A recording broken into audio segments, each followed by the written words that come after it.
eu sou Carlos Salem, se vocês não sabem, eu sou professor de joalheria há mais de 40 anos. Então, tenho 4 livros publicados, desenvolvi um método de ensino de joalheria, publiquei um livro, desenvolvi um método de ensino de desenho de joias, publiquei um livro de modelagem em cera e um DVD de cravação, né? E de 12 anos para cá, mais ou menos, depois de muitos anos dando aula, meus alunos, de repente, com um mostruário na mão, começando a querer vender, me pedindo orientação, eu acabei indo fazer faculdade de administração e de 10, 12 anos para cá dou consultoria para quem está montando um negócio joalheiro, né? Que é um número imenso de pessoas que não é do ramo e que está entrando no ramo. Cada vez maior, né? Um número muito grande. E eu vou falar um pouquinho disso. O assunto de hoje, né, é qualificação de mostruário e estoque. O assunto em si já é um pouco complexo, porque como que eu vou sintetizar, né? Eu estou acostumado a dar aulas de negócio joalheiro. São 12 horas, né? São 6 encontros de 2 horas. Como é que eu vou aqui em 40, 50 minutos, 1 hora, fazer uma síntese desse assunto para vocês? Então, eu até pus uma brincadeira aqui, porque na semana passada eu tinha que entregar esse arquivo aqui até terça-feira, e eu, com a cabeça, como é que eu resumo isso? Que você tem que pegar o que é mais importante. Aí resolvi ir para a praia. Falei, vou fazer lá embaixo. Desci, fui para uma pousada e entrei no quarto. Tinha uma porta-balcão assim no fundo que dá para um jardim, né? E chegando no quarto, a paisagem é essa, né? E aí, veja, eu vi, né, como são um jardim todo organizadinho, bonito, né? Quando eu abri a porta do quarto, me aparece isso, na frente da porta. Eu falei, uma síntese maior do processo que eu estava vivendo não tem, né? Porque parece tudo tão simples, né? Mas eu tentei, tá bom? Vamos ver se eu consegui. Quando a gente fala em qualificação de estoque, tem umas coisas que viram moda. E não é virar moda no sentido pejorativo, viram moda porque passaram a ser importantes e todo mundo... Então hoje só se fala em KPI, né? KPI, porque você vê o KPI, o que é KPI, né? Na verdade, numa tradução objetiva, bem simples, né? É um indicador-chave de performance. Então, esses indicadores são aqueles, no nosso caso aqui, se é para qualificar mostruário e estoque, são indicadores de venda, né, da comercialização. E eu vou, a partir de agora, chamar de indicador de desempenho, tá bom? Vamos usar nosso português. Os principais que são vistos no mercado, que todo mundo fala e vocês, né, devem ter uma noção, são aqui, olha, ticket médio. Deixa eu ver se funciona. Cadê a luzinha? Nossa, dá para ver uma luzinha lá? Eu quase não vejo. Ticket médio, preço médio, itens por ticket, itens por cliente, modelos vendidos por lançamento, giro e cobertura e o número de clientes. Eu vou falar de cada um, eu só pus aqui para vocês saberem o que é, né? E vou falar rapidamente de cada um, então. Ticket é o ticket. Você fez uma venda no cartão, passou o cartão, pergunta para o cliente, você quer tua via? Quero. O ticket é isso. Então, o ticket médio é o total das vendas no período dividido... Nossa, mas eu não vejo nada aqui. Deixa eu ver se eu resolvo de outro jeito. Pequenininho, né? Deixa eu ver se... É melhor aquele do que esse. Esse aqui não dá para ver nada, não. Ticket médio. O total das vendas do período dividido pelo número de tickets. Então, se eu vendi lá 1.200.000, eu pus números aleatórios, tá? Vendi 1.200.000 e foram 400 tickets. Qual é o ticket médio? R$3.000. O que isso me diz? Veja bem, é comum a gente conversando entre consultores ou entre uma cliente minha e outra, né? E aí você fala assim, você conhece a fulana de tal, tal? Tá com um trabalho legal, tá dando certo. A primeira pergunta que me é qual é o ticket médio dela? Entendeu? O que quer dizer isso, na verdade? Se o ticket médio é R$ 3.000, eu tenho uma ideia do tipo de público, do tamanho, né? Se o ticket médio é R$ 10.000, é outro público, tá certo? Serve para isso num primeiro momento. Eu vou falar bastante sobre isso, nós vamos especificar. Porque para mim, a grande coisa que eu quis trazer para vocês nessa palestra é que esses indicadores só têm sentido para qualificar o estoque e o mostruário se a gente analisar por faixas de preço. Não adianta eu pensar no ticket médio da empresa, né, para qualificar estoque, para saber o tamanho da empresa, para saber o público-alvo, ter uma ideia, tudo bem, eu falo o ticket médio como eu falei. Mas para eu qualificar o estoque, eu tenho que aprofundar as faixas de preço dessa empresa. Então, o que eu quero trazer principal para vocês hoje aqui é levar vocês a entender como fazer essa classificação de faixas de preço. Tá bom? Quando preço médio, né? Então, é o valor total dividido pelo número de itens. Então, olha, aquele mesmo 1.200.000 que eu tinha vendido, caramba, gente, eu não enxergo. Vocês enxergam? O verdinho, vocês estão enxergando? Você coloca exatamente. Não, aliás, eu vou defender meu peixe já de cara aqui. Eu tenho 7,5 graus de astigmatismo, tá, gente? Então, se vocês encontrarem comigo no corredor e tal, eu passar reto, não leva, dá um tapão. Ô, Salinho, eu tô aqui, tá bom? Não leva a mão, tá bom? Preço médio. Eu vendi 1.200.000 e vendi 500 itens, 500 peças. Bom, meu preço médio é 2.400. Percebe que não necessariamente o ticket médio é o preço médio. Porque no ticket a pessoa pode ter comprado 2 peças, 3 peças, né? E aqui, quando eu falo em preço médio, eu estou falando nos itens. Eu vendi 500 itens, acabou. Eu vou no final abrir um espaço para dúvidas e tal, mas se alguém tiver uma questão muito, por favor, né? Não vou achar ruim se me interromper, tá bom? Itens por ticket. Vamos lá. Você vendeu 500 itens, né? Vendeu 500 itens. Gente, eu não enxergo. 500 itens, mas foi 400 tickets. Então, olha, aqueles mesmos 500 itens aqui e os 400 tickets, eu vendi 1,25 peças por ticket. Claro que não tem como vender 1,25 peças. O que quer dizer isso? Que de cada 4 pessoas, uma delas comprou 2. Aí deu essa conta, de 1,25, certo? Percebe que se isso não for por faixa de preço, é muito confusa essa análise. Porque quando eu falo aqui em preço médio, olha, eu tenho uma empresa que recentemente, no mês, não lembro se foi abril, final de abril, começo de maio, um cliente chegou e comprou R$ 800.000 em 3 peças.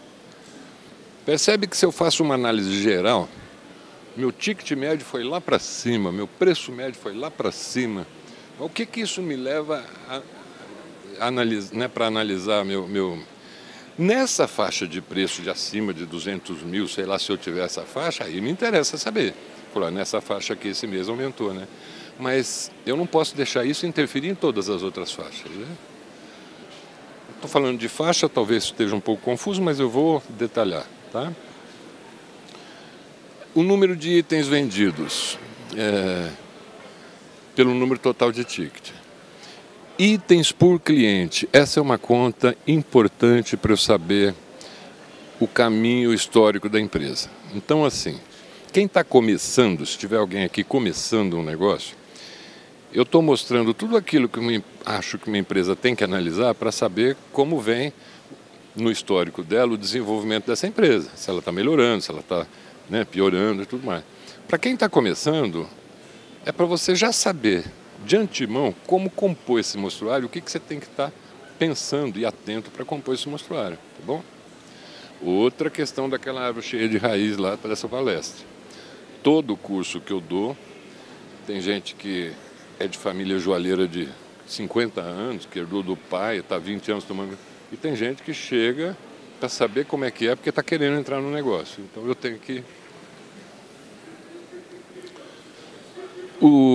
Os itens por cliente, também, você percebe que nas faixas mais baixas, vamos falar em peças de R$2.000, R$3.000, é tranquilo uma pessoa chegar e comprar 2, 3 peças, né? Compra um anel com um brinco, um colar para combinar e tal. Mas nas faixas mais altas, se eu for falar em R$50.000, já não é tão comum a pessoa comprar 2, 3 peças, certo? Então esses itens por cliente também só vai fazer sentido para uma boa análise se ele for feito por faixa de preço. Nas faixas menores, né, mais itens, nas faixas maiores, menos itens sempre, né? E aí a assertividade. Assertividade, gente, eu me enrosquei no dicionário porque assertividade, não existe assertividade de acerto, né? Eu até quis escrever assertividade com C, para virar acerto, não acertei, não existe. Assertividade é objetividade, é ir direto ao ponto, né? É uma pessoa que é clara, objetiva, tá? Mas eu vou fazer aqui um neologismo. Ora eu vou usar o assertividade como ir direto ao ponto, e ora eu vou usar a assertividade como acerto mesmo. E aqui eu estou querendo falar de acerto. Então, para eu saber se eu estou acertando nos meus lançamentos e no meu mostruário, eu tenho que pegar o número de modelos vendidos e comparar com o número de modelos do mostruário. Então, assim, olha, eu fiz 10 vendas numa faixa que eu tenho 4 modelos. Isso me dá 2.500. Para cada peça eu vendo 2.500. É essa conta de assertividade que eu vou fazer com vocês daqui para frente, tá bom? Eu tenho 10 peças no mostruário e vendi 100. Esse número de acerto é 10 dividido por 100, 10. Então, para cada peça eu vendo 10, ok? Ficou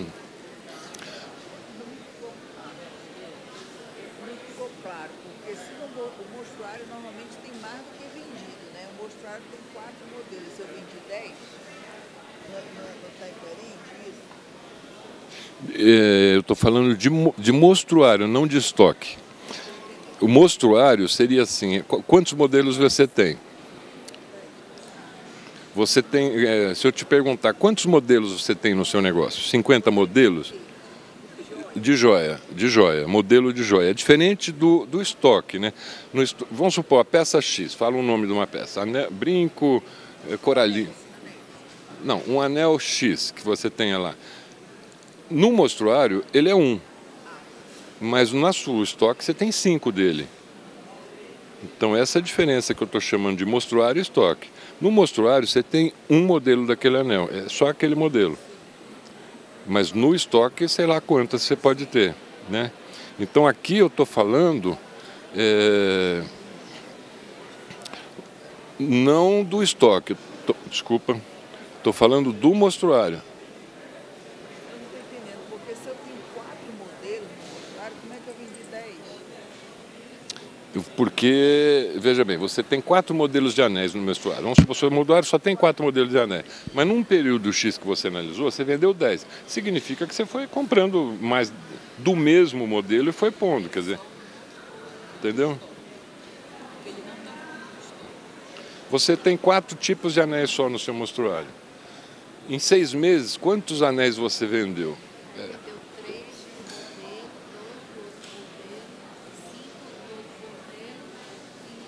Isso. Isso, esses 2 de um modelo, 3 do outro, 5 do outro, seria o seu estoque. Ou exatamente o slide seguinte, vários paradigmas, sim, várias convicções que eu tinha durante muitos anos, e todo mundo tinha, de uns poucos anos para cá foram para o espaço, e na pandemia foram completamente para o espaço. Uma delas eu sempre ouvi de todo o ourives o seguinte, o joalheiro, né? A cliente compra o que tem na loja, compra por impulso. Se não tiver na loja, ele for para casa pensar, acabou a venda, né? Hoje eu tenho clientes extremamente bem-sucedidos, cresceram assim, só vende por encomenda na internet, não tem uma peça no estoque, nada pronta entrega, né? E isso gerou, inclusive foi o tema da palestra que eu dei na Tecnogold, em abril, porque isso gera assim, um desconforto e uma necessidade de mudança muito grande dos fabricantes, né? Porque aqui você tem, na internet, existe um prazo padrão. O padrão que tem no mercado é assim, 30 dias úteis para entregar. Você comprou 80 dias. O fabricante tem 20 para produzir. O fabricante normalmente é 60. Então, E o ouro é 60. alguns fabricantes é 60 dias. Esses fabricantes não podem atender esses clientes. Então, muitos estão mudando, mas muitos já estão batalhando para mudar, para conseguir atender. Por quê? Porque é um mercado que está crescendo demais, né? Aqui, o que eu acabei de falar aqui, os modelos de negócio, né? Então eu tenho também o pessoal do simples e o pessoal do presumido. Eu vou acelerar um pouquinho aqui, porque senão eu queria falar mais. Nós temos no Brasil dois tipos, né, de tributação e de fiscalização. Quem está no simples pode vender até 3 milhões e 600, não é 4.800, não põe isso na cabeça, porque de 3.600 a 4.800 você vai pagar ICMS por fora, vai ficar pior do que... E os impostos são, em média, começa com 4%, vai até 12%, né? Quem está acima disso, quem estiver no presumido ou no real, o imposto é 22%, né? Então já dá uma diferença imensa aqui de preço. Por que eu vou falar isso? Vocês vão entender logo mais. A segunda coisa é o que eu acabei de falar. Existe a venda online, existe a venda física. Física não precisa ser necessariamente loja. Mas quando for, se for no shopping, tem o comissionamento do shopping também, que é 7, 8, 9%, certo? Então, na soma naqueles 23, tudo isso.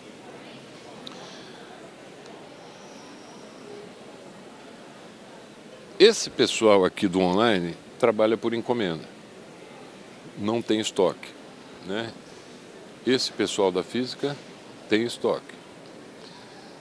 Aqui é uma diferença de gerenciamento e administração completamente diferente, concorda? Porque o fato de você não ter estoque também te exige... Então, sei lá, hoje eu vendi 12 peças. Sai correndo atrás de comprar pedra para essas 12 peças, entendeu? Então você tem um funcionário, 2 fazendo isso, né? Que no caso de quem tem estoque, não. Você perde um dia, vai lá na fábrica, resolve o que tem, aí daqui 2 meses, 1 mês ele vai te entregar, né? 30 dias de entrega. Aqui eu somei outra coisa, né? Outra coisa ainda que diferencia muito aqui. No simples, hoje tem até uma cartilha do IBGM, quem quiser, tá ensinando como fazer isso, é industrializar. No simples, se você industrializa, você paga um imposto sobre a mão de obra só. Você não vai pagar o imposto sobre o ouro e sobre a pedra. Tá ok? Então, ao invés de 12% de imposto que normalmente os fabricantes cobram, quando você paga só sobre a mão de obra, isso vai virar às vezes 4%, 5%. Entendeu? Então o custo é muito menor. E aqui você não pode fazer isso, porque aqui, se você fizer, você vai pagar 12% de IPI. Nos dois casos, se você industrializa, você vai vender como indústria e tem que pagar o IPI. Só que no caso do simples, o IPI é 1%, 1,2%. No caso do presumido do real, o IPI é 12%. Então a diferença de preço aqui é absurda. Aqui você tira 5 do custo e aqui você soma 12, né? Então isso não é possível para presumido e real. O dado mais seguro que a gente tem, o único inclusive, é o IPO da Vivara de 2019, que se referia a 2018. Então esse IPO seria uma análise de 2018, né? E de acordo com o IPO da Vivara, o mercado brasileiro de joia em 2018 foi cerca de 13 bilhões de reais. Sendo que a própria Vivara diz que ela e os 4 players de mercado têm menos de 15% do mercado. Então, os outros 85% de mercado somos nós, mortais, tá bom? Milhares, centenas de milhares.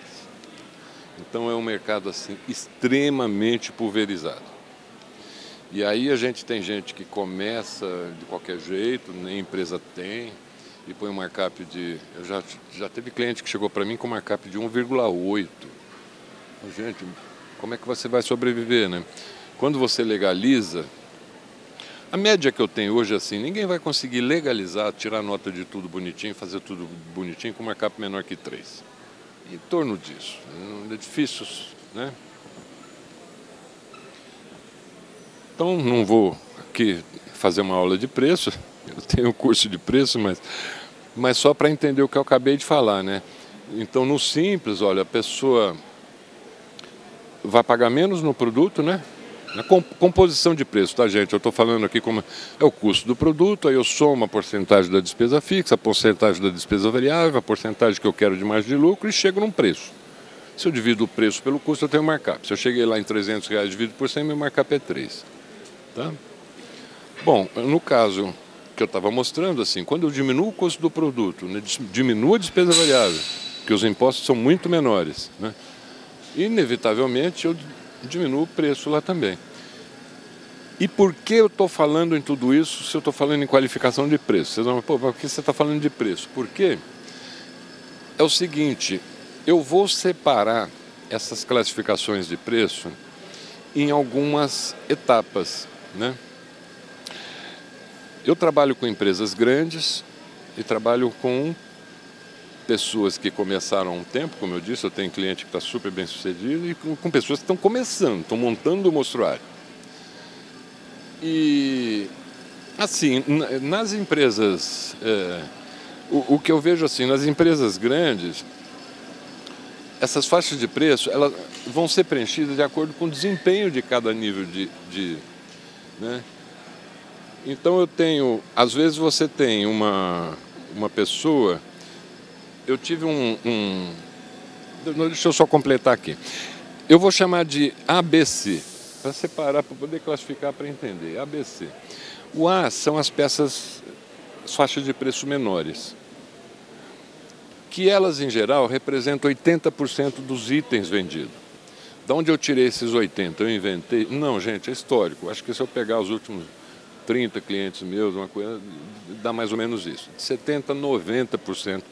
Então, essas faixas A, que eu estou chamando de A, ou é A1 e A2, ou é A1, A2 e A3, raramente é 1, 2, 3, 4. Eu vou tentar colocar três faixas aí nessa, que representam de 70% a 90% dos itens, o número de itens, o número de peça vendida.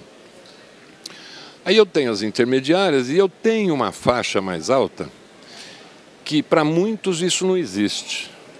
Eu tenho cliente que a peça mais cara dela é 40 mil. Mas eu tenho cliente que a última faixa é acima de 100. E seja onde Deus quiser, certo? Quando você chega numa faixa acima de 100, o mercado lida com isso de uma maneira X que você não pode estar fora. Eu sou completamente contra, por isso eu tenho um curso de preço, de você fazer teu preço o do mercado. Minha concorrente cobra 2,5 de markup, eu vou cobrar também. Espera aí. Primeiro vamos ver se isso cabe dentro do seu negócio, né? Precisa ver quanto é a sua despesa fixa, qual é a sua, né? Não cabe. Bom, então vamos ver o que ajusta. Você não pode chutar o balde e sair muito diferente do seu concorrente, mas você não precisa cobrar o preço dele, você tem que cobrar o preço que você precisa. Mas aqui é muito difícil não lidar com o mercado. E o que o mercado faz? Você imagina o seguinte, você vai montar um anel e tem uma pedra de 10 mil dólares, tem um markup é 3. Você vai vender por 30, você vai botar 30 mil dólares? Não vai vender. O mercado não faz assim. Nessas pedras de um valor mais alto, o mercado lida com um markup diferente, tá? Então é uma faixa assim que eu vou tratar com ela de um jeito um pouco diferente também frente ao concorrente, ok? Qual é esse valor? É 10 mil dólares que eu falei? Não, veja bem. Tem lugar que é 2.000 dólares, tem lugar que é 3.000 dólares, né? Então aí você vai olhar para os seus concorrentes como é que eles estão lidando com isso, tá bom? Eu peguei alguns exemplos reais, tá? Então vamos lá, eu vou classificar as faixas de preço de acordo com o comportamento do cliente. Para os iniciantes, essa primeira faixa normalmente é a porta de entrada. Você concorda comigo? Se ninguém te conhece, você montou um negócio, começa a vender na internet, o cliente olha, vê uma peça gosto, ele não vai sair comprando a mais cara, provavelmente ele vai comprar uma, né, num precinho melhor, sentir, ver como é que é atendido, se o troço chega direito, né? Então, assim, é muito mais porta de entrada para quem está iniciando do que para quem já é estabelecido, né? Então, se eu pegar uma Carla Amorim com 20 e tantos anos de mercado, isso não é tanto porta de entrada, mas para os clientes que estão iniciando, com certeza, né? E aí eu tenho, também por experiência, essas primeiras faixas que eu falei, né, as 3 primeiras, 2 primeiras,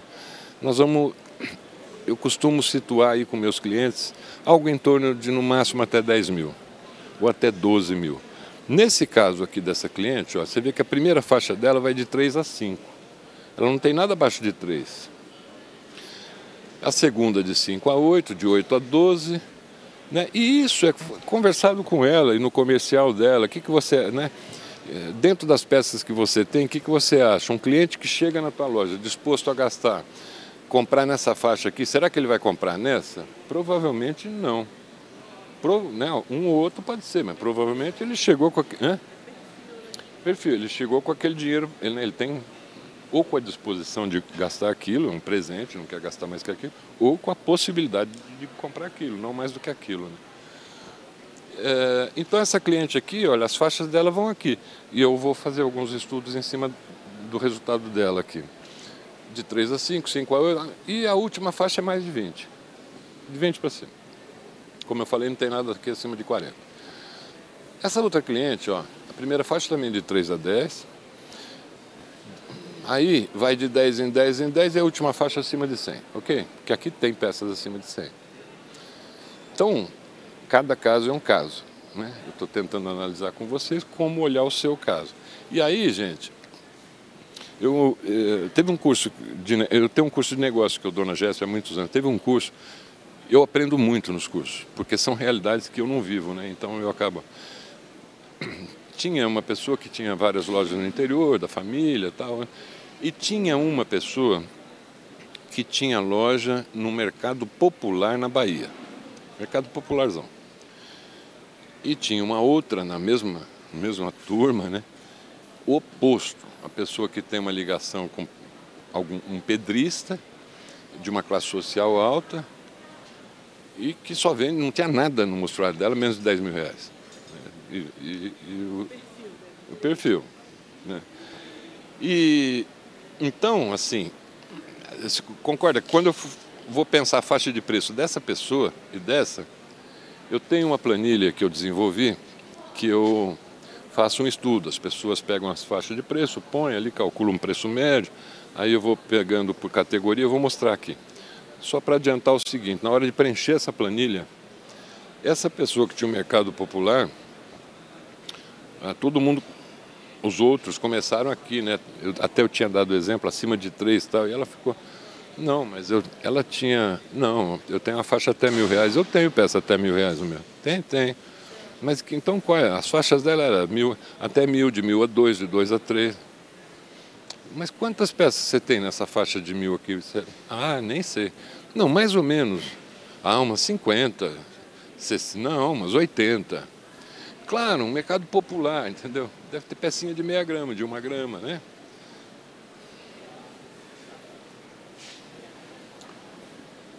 Mostruário ideal. Antes de eu fazer esse trabalho todo que eu faço, como eu disse para vocês, fui fazer administração para pensar e tal, a gente tinha, na época era um monte de artista, Bobi Stepanenko, e a gente tinha assim, chegamos num acordo meio intuitivo de que o mostruário ideal era 50 peças. Por incrível que pareça, vocês vão ver que no mínimo 50 peças, né? E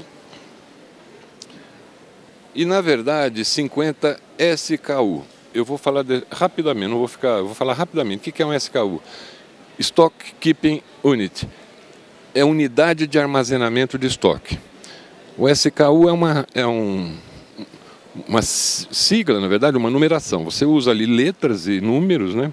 E que é um CPF daquela peça. CPF da peça. Então, por exemplo, eu tenho um anel com modelo X. AN de anel, ouro branco, OB de ouro branco, com ametista, AM de ametista, né? E com um número que é o modelo. Esse mesmo anel, esse mesmo modelo com turmalina é outro SKU. É anel, AN de anel, com ouro branco, mas com, sei lá, TU de turmalina. Então, cada um tem um. E aí está a planilha que eu falei que eu faço no curso, só para exemplificar esse caso, né? O número de... Você concorda que, olha, eu pus aqui uma faixa de 3 a 5. O que eu fiz na minha planilha? Porque a maioria é para pessoas que estão começando. Então você tem que ter um mínimo, um orçamento, né? Tentar entender quanto eu vou gastar para montar esse negócio. E aí eu faço assim, de 3 a 5, a média é 4, né? 3 mais 5, 8, dividido por 2, a média é 4. Se a média é 4, eu divido pelo meu markup. Vai me custar 1/3. Certo? E aí aqui, olha, são as categorias. Anel, brinco, pulseira, pingente, colar, né? E outros. Aqui entra piercing. Me diz o seguinte, uma pessoa que está disposta a gastar de 3 a 5 mil reais e quer comprar um anel e chega na tua loja, quantas opções, no mínimo, você tem que mostrar para ela? Você concorda? É 5, não é 5, não é um mínimo, porque você vai ter 2, né? Um para ela escolher, né? Então, quando você começa a preencher essa planilha, você vê que do jeito que ela está aqui, ó, chegou rapidamente. Cadê a luzinha verde, meu Deus do céu? Chegou rapidamente. Eu perdi, vocês estão vendo a luz? Olha, na segunda coluna de trás para frente, lá tem o número 100 embaixo, está somando. Aqui, ó, achei. Né? Então, do jeito que ela está aqui, eu cheguei rapidamente em 100 peças.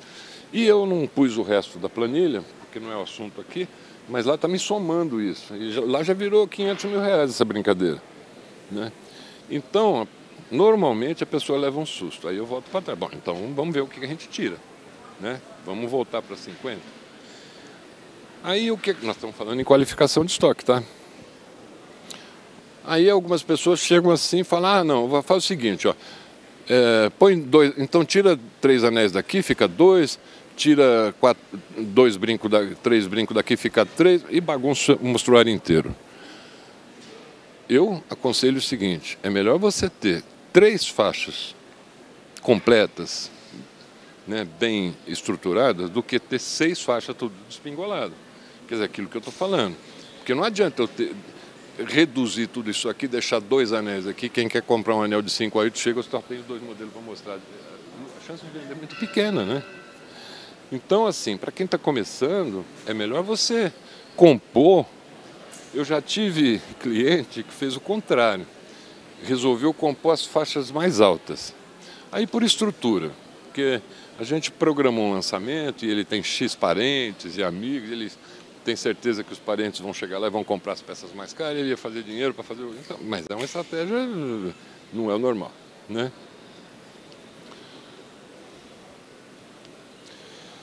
Bom, aqui está uma primeira análise daquela cliente lá que eu falei, né? De 3 a 5 e tal.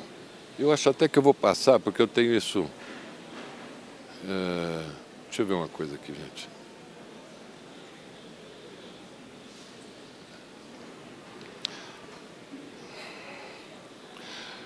Então vamos lá, primeira faixa, o histórico de vendas dela de 2021, tá bom?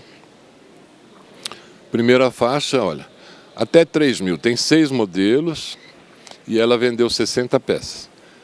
De 3 a 5, 16 modelos, vendeu 180 durante o ano. Desculpa, como é seu nome? Emília. Emília, será que você conseguiu entender a diferença? Olha aqui, ela ela tem 3 peças no mostruário, né? Para mostrar para o cliente, tem 6 modelos diferentes. Mas durante o ano, ela vendeu 60. Porque ela vendeu uma, comprou outra, repôs, comprou outra, entendeu? Então, é o que eu estou chamando de modelo no mostruário e de vendido, tá?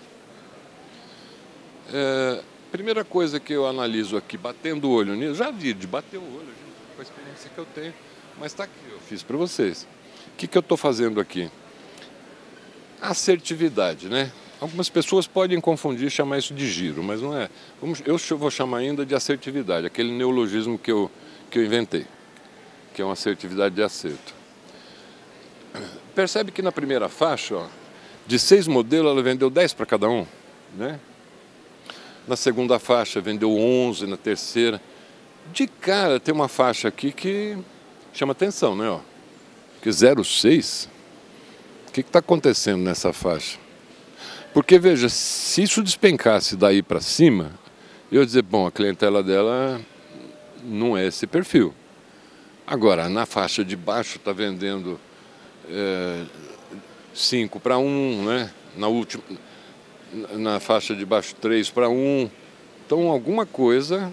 Bom, aí vem a história de que diz que em negócio, quando você começa a analisar financeiro e administrativo, você puxa o cabelo e vem a peruca, né? Porque aí você tem que... Porque aqui a primeira coisa que eu vou fazer é analisar, porque eu estou falando 5 modelos nessa faixa, né? Mas quais são esses modelos? Tá certo? Porque você concorda comigo que se eu pegar essa faixa primeira, de 6 modelos vendeu 60, que eu posso ter vendido 40 de um modelo, 10 do outro, e ter modelo aqui que eu vendi 2 no ano inteiro, tá certo?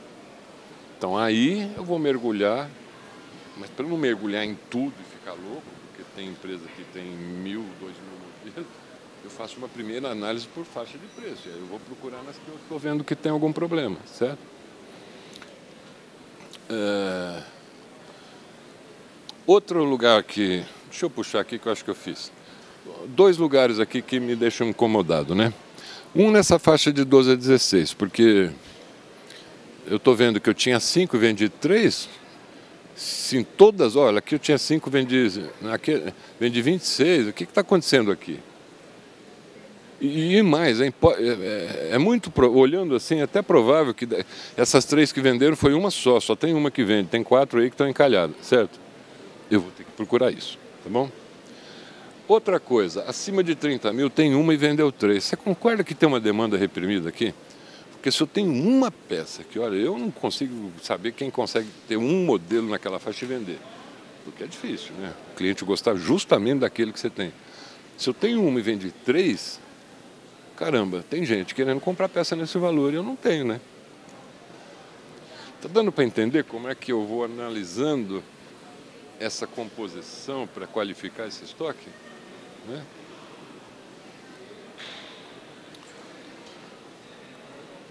Vou voltar no meu neologismo, tá? Então, é o que eu estava dizendo, olha, assertividade, o número de modelos vendidos pelo número do modelo no mostruário. Mas aí eu quero saber quais modelos, né? Não é só o número de modelos, não é que eu tenho 10 modelos.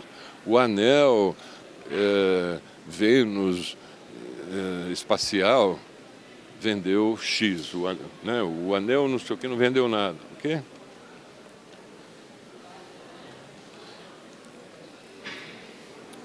Outra coisa bastante importante para entender o histórico da empresa é o número de itens vendidos pelo número de clientes.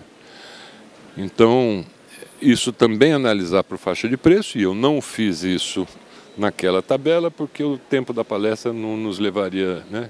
Mas é uma coisa importante. No final eu vou botar tudo isso aí para vocês tirarem uma foto, a relação, tá? Eu só preciso saber, alguém me sabe a hora? Que se eu for embora aqui eu fico... Tenho meia horinha pelo menos.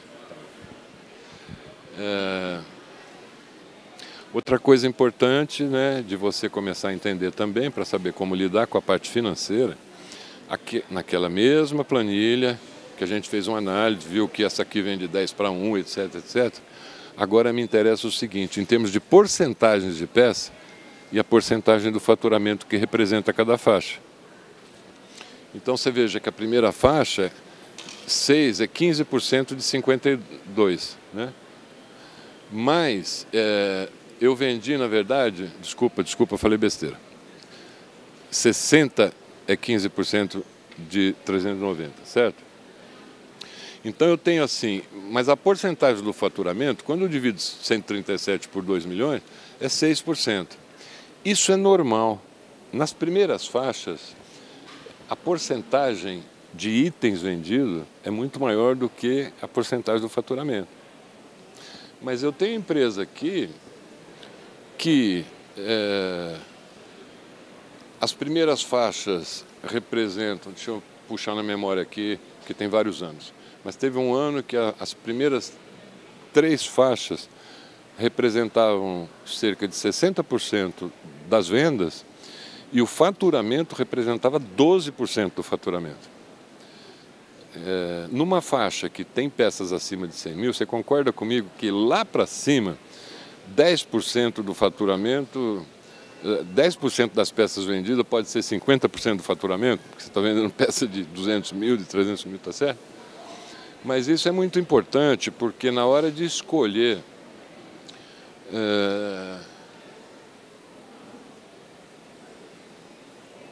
no próximo slide, eu mudei o slide, no próximo slide eu vou mostrar outra coisa para vocês.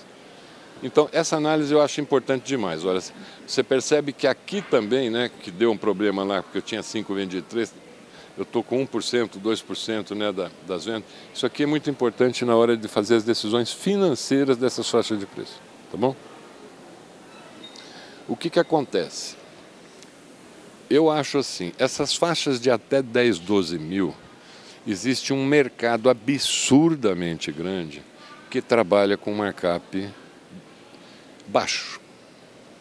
Então, quem está no simples, tudo bem, vai lidando. Quem não está, se alguém aqui não estiver, é complicado, porque você com lucro presumido ou com lucro real, para ter o mesmo resultado, você não vai conseguir trabalhar com markup menor que 4,5, entendeu? Então, nessas faixas, eu só vejo uma saída, diminuir o markup. Mas como a gente passa cartão, tem os impostos do cartão. Também. Mas os impostos do cartão tem para os dois. Não é imposto, a gente chama de taxa, tá? Tem para os dois. Passou o cartão, na verdade o certo seria tirar nota para tudo, né? Mas eu não posso falar aqui que não, sério. Mas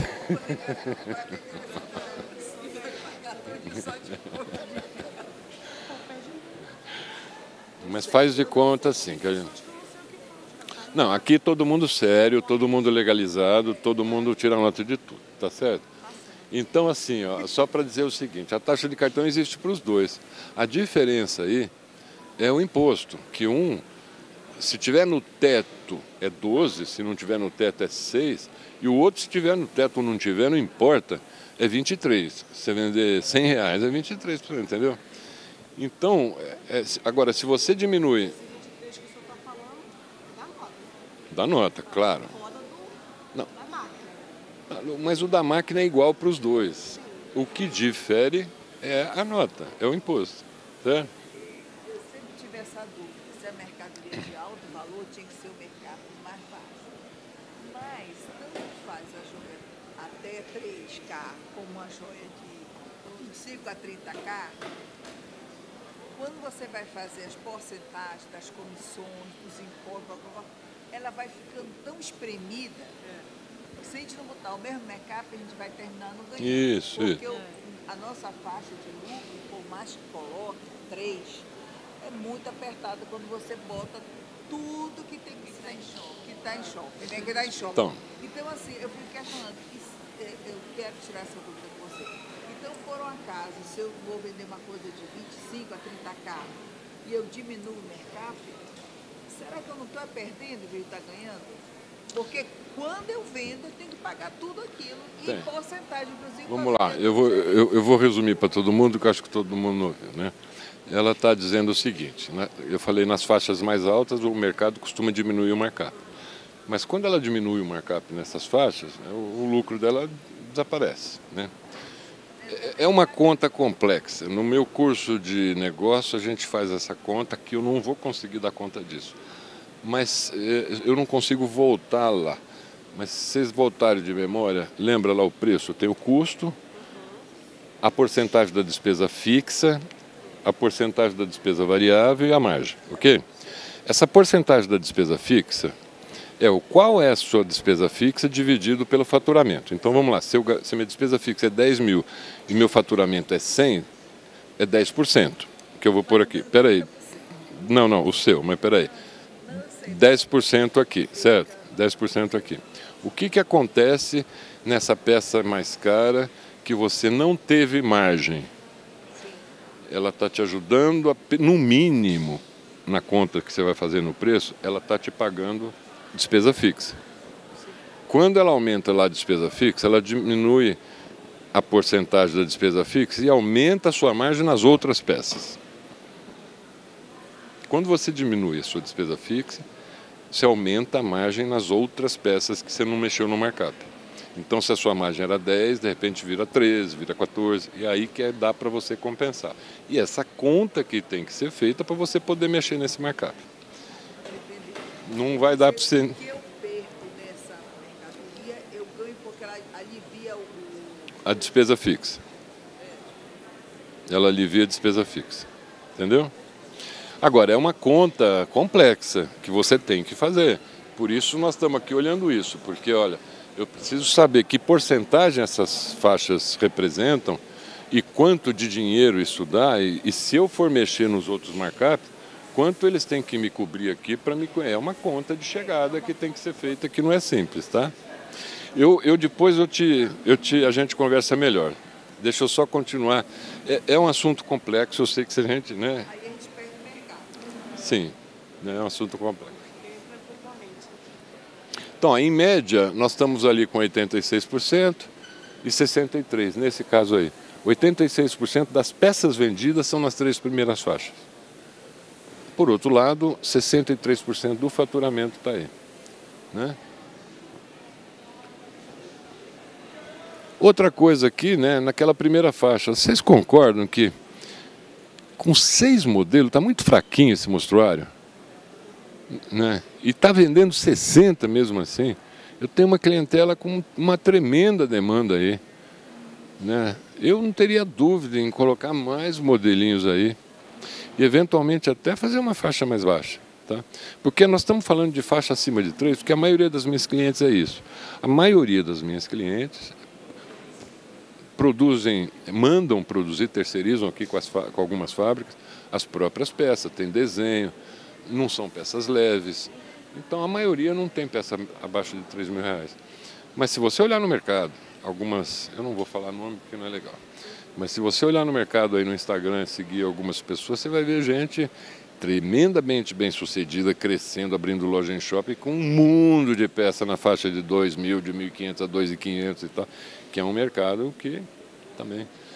Mas aqui no caso, mesmo que não fosse peças acima, mas eu tenho só 6 mil e estou vendendo 60, isso aqui está muito aquecido, né? Aqui é um lugar que eu não teria dúvida em tentar botar mais modelo, tá? Aqui também eu já tinha falado, né? Quer dizer, na verdade aqui não é pôr mais modelo, mas é questionar que modelos são esses que estão encalhados, porque está encalhado, né? E nessa faixa acima de 30 que eu estou vendo uma demanda. Então essa análise geral final que eu fiz dessa situação. Deixa eu puxar aqui que eu acho que tem mais uma. Itens por cliente, né? É uma coisa que bastante importante de analisar, é o histórico da empresa. O histórico da empresa. Então, tem empresa que nós analisamos, então de repente assim, você tem que, sei lá, em 2018 vendia 1,2 itens por cliente. Em 2017 em 19, foi subindo. Hoje está em 1,4. Então é um indicador muito bom, né, que isso está subindo. Cair esse índice não é legal. Como é que você pode mexer nesse índice? Aí não é qualificação de estoque, né, mas é marketing. Como é que você pode mexer nesse índice? Aí todo mundo você já conhece do mercado, a tal da compra casada, né? Você compra isso, tem um desconto naquilo. Se comprar os dois sai mais barato, cashback, enfim. Mas é uma forma de você avaliar, porque não é legal, né? Se você conseguir aumentar esse índice, melhor. Agora, cliente cair é gravíssimo. Cliente cair é um pepino sério e às vezes você não percebe. E eu vou passar para outro slide, que é outra empresa que eu analisei em 2018, comecei em 2018, final de 17, 18, e eu trouxe eu fiz um recorte aí de uma planilha, tá? Tem vários dados aí, mas vamos analisar só os clientes, né? De cara, eu cheguei a dividir em 3 faixas, para fazer uma primeira análise. Depois essas faixas foram subdivididas, mas fiz uma primeira análise dividida em 3 faixas. Faixa até 10 mil, de 10 a 20 e acima de 20, ok? Percebe que em 2014, olha, essa faixa primeira até 10 mil tinha 900 clientes. Em 2015, 800, em 2016, 700, em 2000 caiu pela metade. Né? Caiu 450 clientes. Dono de empresa em geral, a gente que é consultor tem que pisar em ovos, né? É muito difícil eles aceitarem que tem alguma coisa que não está certa. Então, assim, a primeira reação é: ah, não, mas mudou de faixa, porque o ouro aumentou, o que era faixa de 10 pulou para 20, tá bom, mas então, na segunda faixa, tinha 500, tem 470, tem 500, parece até que é mentira, não mudou nada. Então, esses 450 clientes que perdeu aqui não vieram para a segunda faixa. Eles pararam, né? Não sei o que aconteceu com eles ainda. Aí a gente vai, né? Bom, na faixa de baixo me chamou a atenção, porque uma coisa que se coloca sempre é no externo, a crise, né? Ah, está em crise, é assim mesmo, está todo mundo... Mas que crise? Na faixa de acima de 20 mil aumentou 170 clientes, pô. Que crise é essa? Certo? Né? Então, isso aqui foi um trabalho que foi aprimorado, a gente dissecou, abriu essas faixas de 5 em 5, analisou esses modelos, o que está acontecendo, né? Demorou para convencer esse dono a modificar alguma coisa, até que ele lançou uma coleção com peças mais caras, foi super bem sucedida, deu certo, por isso que eu estou trazendo. Era óbvio que tinha uma demanda reprimida aqui, né? Porque o que acontecia, como vendia pouco na faixa 1, todo lançamento, sei lá, ia lançar 10 peças, ela punha 8 na faixa 1, entendeu? E nada na faixa mais alta. Então também foi... Mas mesmo assim, essa faixa mais alta está aumentando a venda, né? Você entende como às vezes você tem um engano se você não olha com detalhe as coisas, né? E...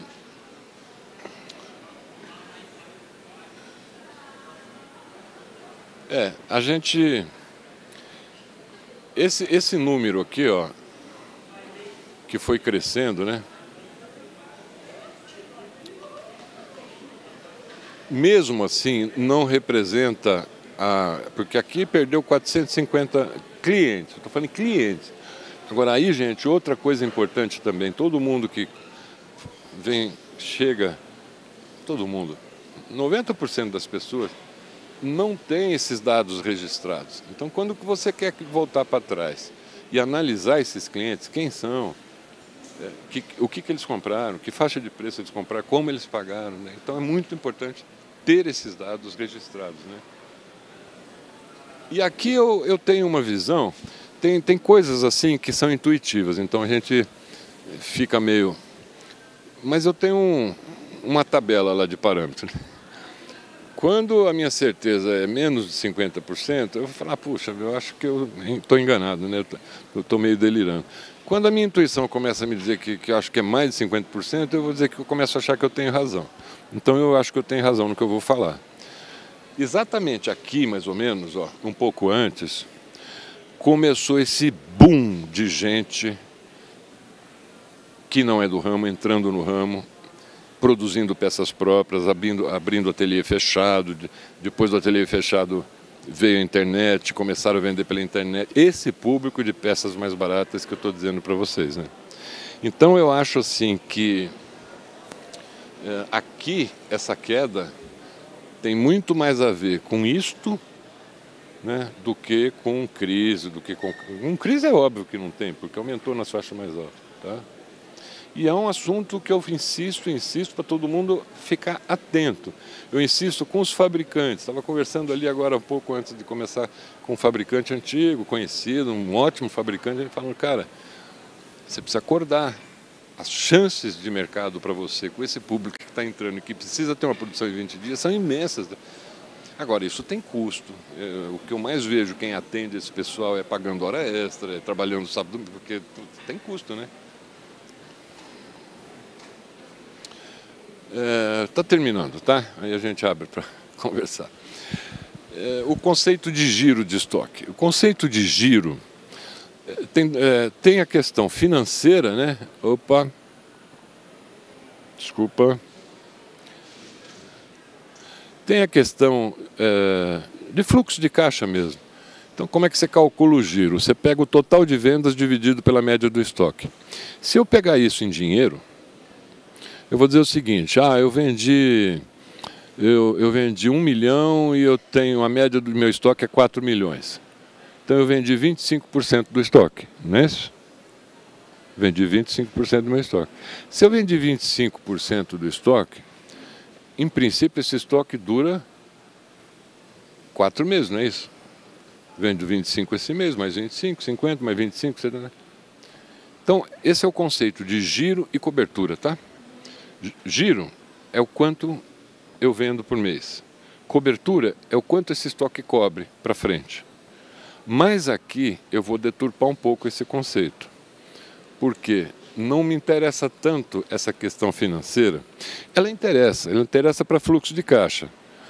Se eu sei que em dezembro eu vendo 1 milhão e meu giro é em torno de 25%, eu tenho que ter 4 milhões no final de novembro para dar conta, entendeu? Mas em termos de qualificação de estoque, que é o nosso assunto, isso não me traz nada.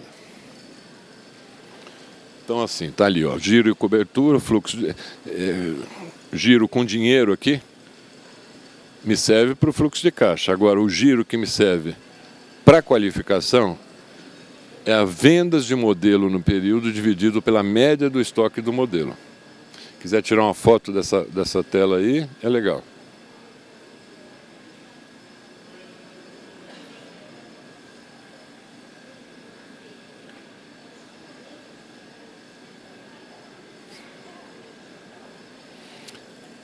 Então, olha,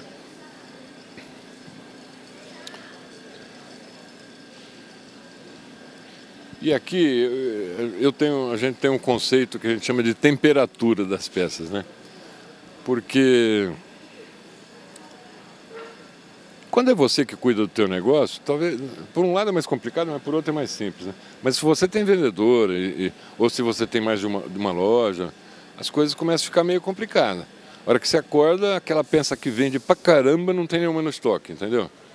Por quê? Porque a gerente, a vendedora resolveu pedir outra coisa que não tinha nada a ver e tal. Então, um conceito importante aqui, quando esse de temperatura das peças, é assim, um conceito de peças quentes, né? O que é peça quente? É uma peça que vende acima de X. Ou seja, eu tenho lá,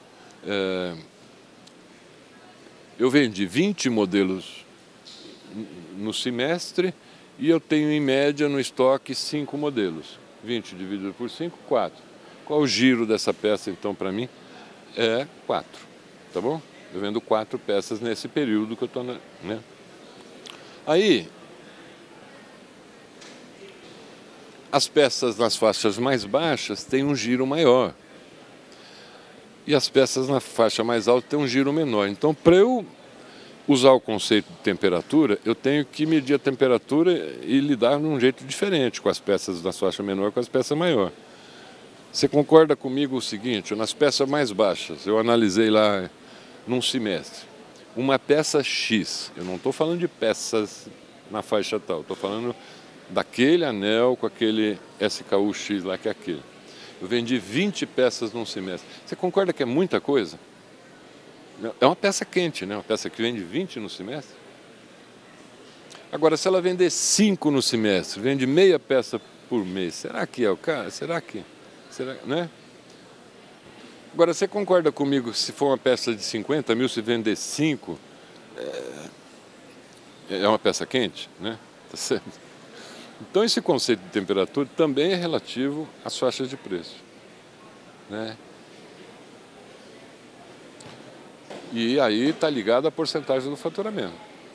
Conta que eu fiz, sei lá, eu vendo a 3 mil reais, vendi 20 peças, dá 60 mil. Eu vendo a 50 mil reais, vendi 5 peças, dá 250. É 4, né? Então, assim, importante, o giro por faixa de preço, o giro por modelo, o giro por lançamento, que eu não falei ainda, e o giro por loja, quem tiver mais de uma loja. Por quê? O giro de uma loja para outra, de uma praça para outra, é diferente. Tem peça de ouro branco, que tem praça que não vende ouro branco. Tem praça que não vende o rosé, certo?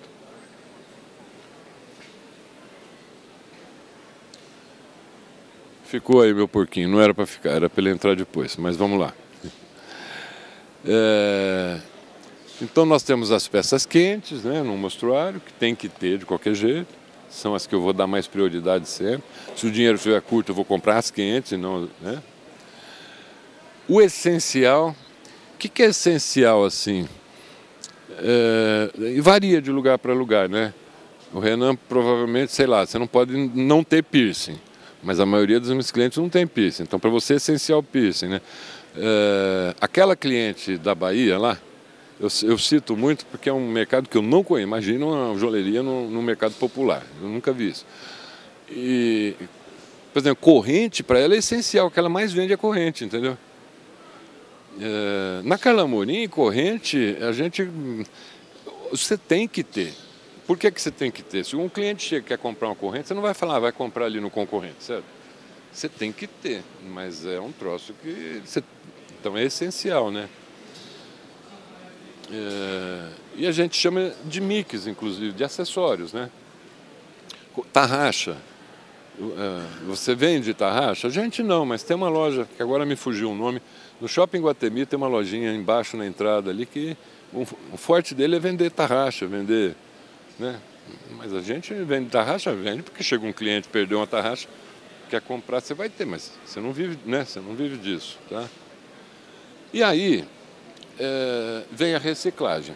Quando eu falo nisso, e por isso que não era para aparecer o porquinho, porque na cabeça de todo ourives, gente mais velho, o estoque é o porquinho dele. O que é o porquinho, na verdade? O porquinho não é onde você guarda as economias lá, pai? O estoque é o porquinho.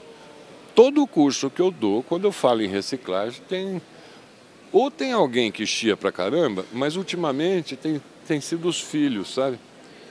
Que fizeram algum estudo, alguns fizeram administração, e falaram, não, você precisa falar isso pro meu pai, tem peça lá de 15 anos, ele não deixa derreter de jeito nenhum, né? Porque não dê, né? Aquela coisa de... E aí, nessa reciclagem, eu dou um exemplo aqui da pandemia, porque a pandemia foi terrível para todo mundo, mas ela deu uma qualificada nas empresas absurda, né? Porque... Eu lembro que janeiro, fevereiro, março, eu tinha tirado férias, inclusive estava na Bahia, dia 12, 13, quando veio a notícia que ia fechar o shopping. Quebramos, todo mundo, quebramos. Tudo produzido para o Dia das Mães, né? Pagando, comprando, tinha investido um dinheirão para o Dia das Mães, então vai fechar shopping. No entanto, não fechou, não quebrou, a gente se virou, ajustou, mudou o procedimento, reduziu o custo, chegou muito mais enxuto depois da pandemia a empresa do que estava antes, né? Agora, o que acontecia aqui com essa questão da reciclagem? Aqui também volta a questão de você ter os dados registrados da empresa, tá? Porque a gente tinha ali todas as compras de 2020 até 2021, item por item detalhado, com o peso detalhado, com valor pago em ouro detalhado, com valor pago em dólar detalhado de pedra, certo?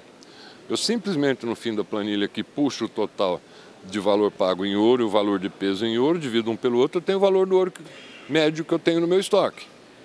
E a gente tinha um ouro médio aí num valor, sei lá, R$220, R$230.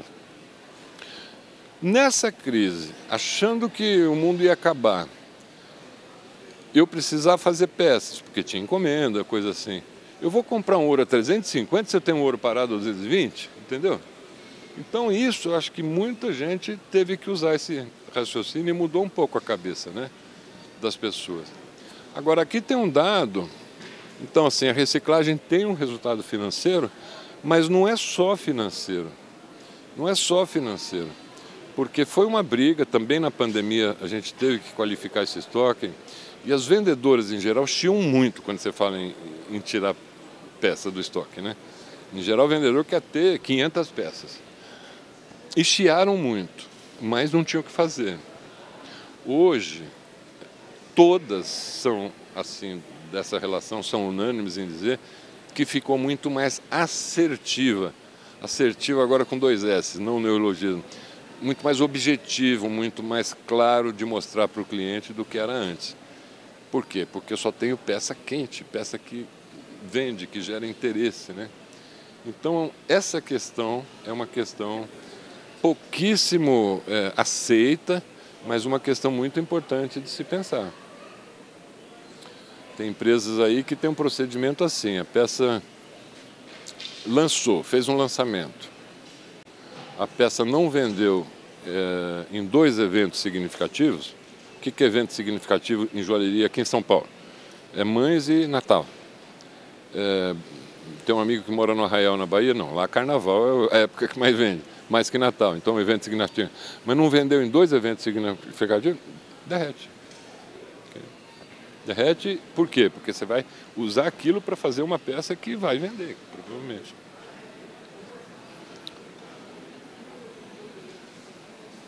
Aqui é um exemplo do que aconteceu numa empresa, tá? De 1000 SKUs que tinha, a gente reduziu para 500 e as vendas ficaram muito mais objetivas e aumentaram. Eu vou avançar um pouquinho para a gente não...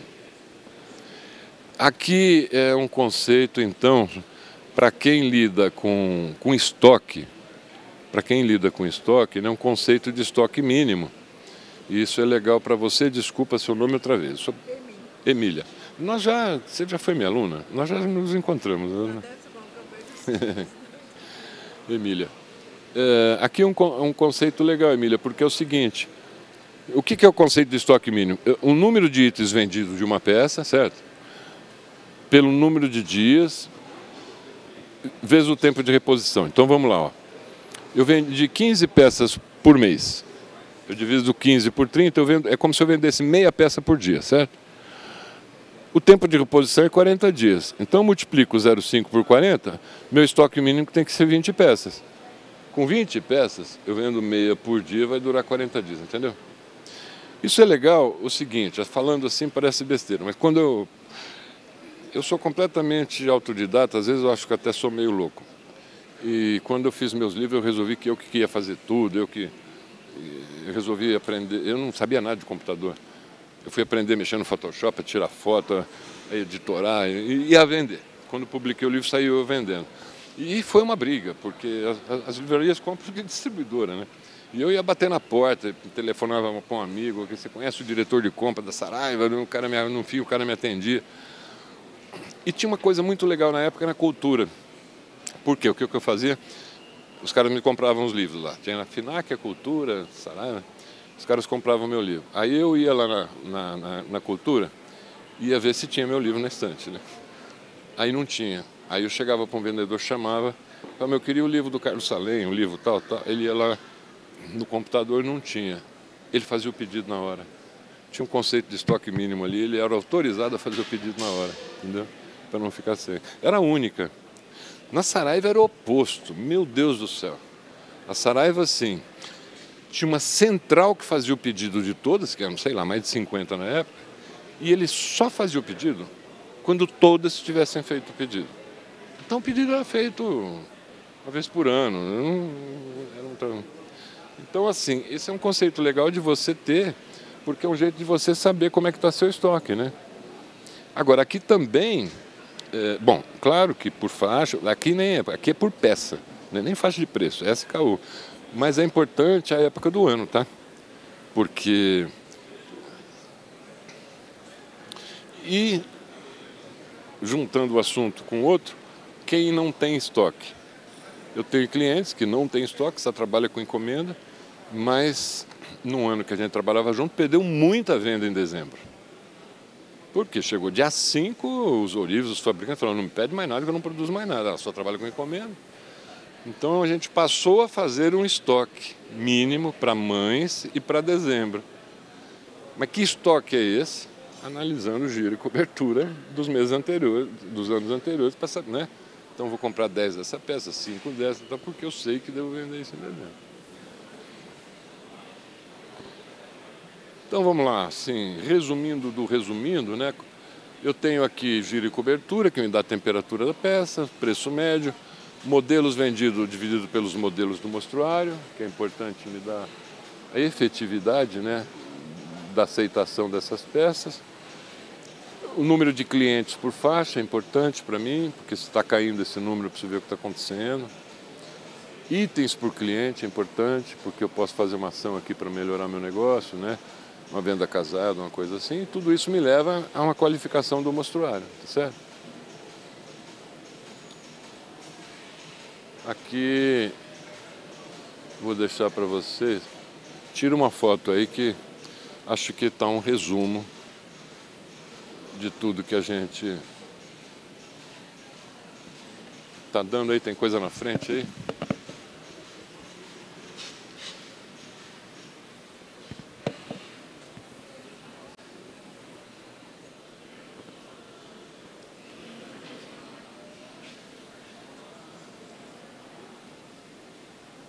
Tudo bem? Quer tirar outra aqui? Aqui não é qualificação de estoque, aqui, mas é usar aquela qualificação.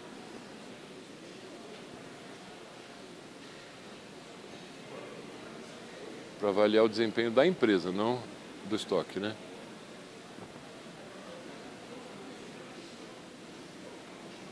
Bom, que horas são, gente? 10 para 6. A gente começou um pouquinho... Nossa, estamos 1h20 já? Não, 1 hora. 1 hora. Uns 10 minutos, se alguém quiser... Quem quiser tirar dúvida, fazer alguma pergunta, questionamento. Nada? Pergunto de todo mundo, ninguém sabe me dizer. Qual seria a média, assim, do lucro de uma joalheria em porcentagem do seu estoque, por exemplo? Tem R$1 milhão, quanto que eu deveria ter de lucro? Eu não vou... você me pegou numa coisa que eu acho que eu nunca fiz a conta disso que você está falando. Eu vou te dizer o seguinte, a margem de lucro ideal, que todo mundo corre atrás, a margem de lucro no preço, é algo em torno de 20%, tá? É o que todo mundo deseja, né? A margem, é difícil, né? É difícil. A margem que todo mundo deseja é chegar nisso. No mínimo 10%, mas a margem que... Então a gente batalha e faz os planejamentos para chegar perto dos 20%, né? Ok? Do estoque, o que eu posso te dizer é o seguinte, que a conta é outra. Veja bem, qual é a cobertura normal que a gente almeja, né? Porque eu já tive clientes que estão há 20 anos, uma pessoa está há 20 anos no ramo e ela me procurou, tal, a gente começou uma mentoria, que eu tenho uma mentoria mais rápida, que eu faço uma análise geral. E quando ela levantou o estoque dela, trouxe para mim, e o que ela vendia, a gente começou a fazer as contas, ela tinha estoque para 5 anos. É uma loucura. Isso é uma loucura, né? Porque você tem um dinheiro parado, estoque parado não gera... Sim, mas veja, você concorda comigo que seria muito mais efetivo isso estar com alguma coisa que gerasse venda? Porque na venda você ganha margem. O ouro parado, tudo bem, você pode até manter o patrimônio ali, é o porquinho, né? Que você guarda para não mas não é um negócio, ele não gera lucro, né? Tá?